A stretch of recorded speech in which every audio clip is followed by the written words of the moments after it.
3 of the BC Restart Plan, which encourages citizens to take part in safe, smart, and respectful travel within BC. Dr. Henry has said she expected to see an increase in COVID-19 cases as BC began to reopen, but she reiterated this week that we are at a tipping point. I know we are all tired of COVID-19, but this isn't forever. Our ability to enjoy the rest of our summer, restart our economy, and keep our loved ones and frontline staff safe depends largely on our ability to contain the spread of this virus. And that is up to us. I know together we can do this, and while difficult, we have already shown we can during the early stages of the pandemic. Summer, as we all know, is a social time of year, especially in Kelowna. But we need everyone to be as careful now as we were in phase 1 of our response to COVID-19. This sudden increase of cases in Kelowna shows us how quickly things can change. And this is not just about tourists or those traveling to our community. I will again stress that we need everyone, and particularly this age group of people in their 20s and 30s, to keep themselves and the people they love safe by maintaining a safe physical distance, washing hands frequently, staying home if they feel sick, and wearing a mask in places where physical distancing isn't always possible. Keep your bubble small, limit personal gatherings to 6 with people you know. As Dr. Bonnie Henry says, fewer faces, bigger spaces. So, what can the city do?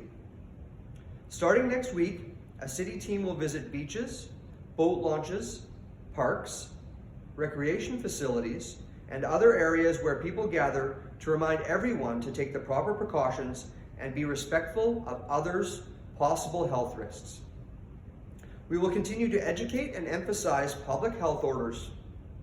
In the coming days, our bylaw services will join WorkSafe BC, BC Liquor Enforcement, and Interior Health to inspect, educate, and enforce provincial health orders focused on businesses.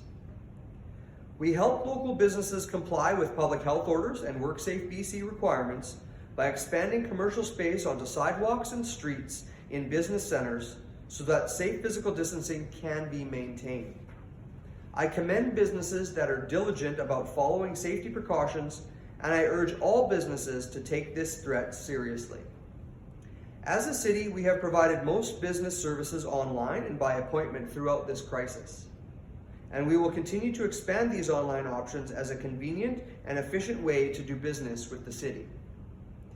Recent changes to the city's homepage, kelowna.ca, made it easier to report an issue, make a request, or access services online. We are seeing some encouraging signs around economic recovery. Real estate values are holding steady and even increasing compared to 2019, and construction values are now very close to the 10-year average. I'm encouraged by these positive economic indicators. Let's not take a step backwards by ignoring the risks. So my ask to you, whether citizen or visitor, is please follow the rules to limit the spread of COVID-19 in our community for everyone's sake. The city has and will continue to follow the direction of the province and Dr. Bonnie Henry, which has laid out a framework that, if followed, will allow us to reopen safely and enjoy our Okanagan summer. Thank you very much for your time, and we'll now open things up to questions. Again, just a reminder to use the